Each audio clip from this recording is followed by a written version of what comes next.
ကဲအားလုံးပဲမင်္ဂလာပါဗျာနော်ဒါမနက်ကတော့ဒါကျွန်တော်တို့မအားလို့မတင်ပေးပြလိုက်ဘူးဗျာနော်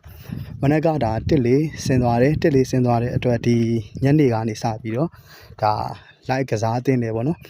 ဒီမွေးကနန်းလို့ပြောရင်ပို့ပြီးမှန်ပါတယ်ဗျာနော်ဒါတစ်လေးဆင်းပြီးတိုင်းမွေးထိုးသင်းနဲ့မွေးကနန်း၄ခွက်အဲ့ဒီထဲမှာဒီညနေအတွက်အကြိုက်ဆုံး2ခွက်ကိုတော့ဒါကျွန်တော်တေချာလေးရွေးထားပြီးပါတယ်မိတ်ဆွေတွေအနေနဲ့ကတော့ဒါကိုကပုတ်ပုတ်ပါလေးပဲအကွက်နည်းနည်းနဲ့ကစားခြင်းလေဆိုလို့ရှိရင်တော့အခုအောက်ကွက်အနေနဲ့ရွေးထားပြီးတယ်ဒါ1 3 1 5 1 9 1 9ပေါ့နော်ဒီ၄ခွက်ကို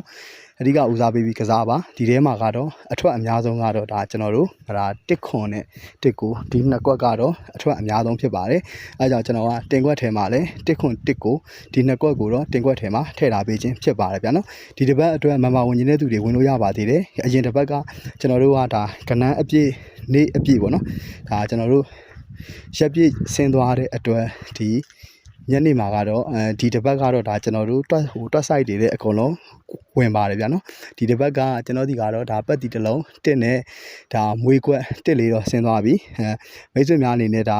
ပတ်တီတစ်လုံးတော့ကြံသေးတယ်ပတ်တီကလည်းကျွန်တော်ကတော့ဒါအင်္ဂါနေ့ညနေမှာအားလုံးဆင်းနိုင်အောင်တော့လုပ်ထားပေးပါတယ်ပတ်တီတစ်လုံးကိုအင်္ဂါနေ့ညနေအထိလိုက်ကစားနိုင်တယ်ဆိုလို့ရှိရင်တော့ဒီအောက်မှာ Viber Telegram ဖုန်းနံပါတ်လေးထည့်ထားပေးပါတယ်အဲ့ဒီ Viber Telegram ဖုန်းမှာလာပြီးတော့ high ပေးပါဗျာနော်ကျွန်တော်ဒီကတော့နေ့တိုင်းမွေးခွက်ပတ်တီအားလုံးအပါ3000ဖြစ်ပါတယ်ဒီတစ်ပတ်ကတော့ကျွန်တော်ဒီကတော့ဒါ1 4နဲ့ဒါ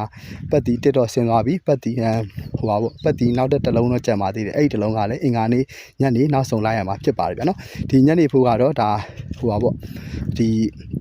မမဝင်ဖို့အခက်အခဲဖြစ်တယ်ဆိုလို့ရှိရင်တော့ဒါ1 4ဆင်းထားတဲ့အတွက်6တလုံးဟုမကျော်ဆင်းဖို့ရှိပါတယ်ဒါပတ်တီလိုက်ရှင်6ပတ်တီဒါဖော်မြူလာအရလိုက်တင်ပါတယ်ပြီးသွားလို့ရှိရင်ဒီမွေးခွက်လိုက်ကစားခြင်းလဲဆိုလို့ရှိရင်တော့အခုရွေးပေးထားတဲ့၄ခွက်ကိုတော့အဓိကထားပြီးတော့ကစားနိုင်ပါတယ်ဗျာနော်အားလုံးပဲအဆင်ပြေကြပါစေအားလုံးကိုကျေးဇူးတင်ပါတယ်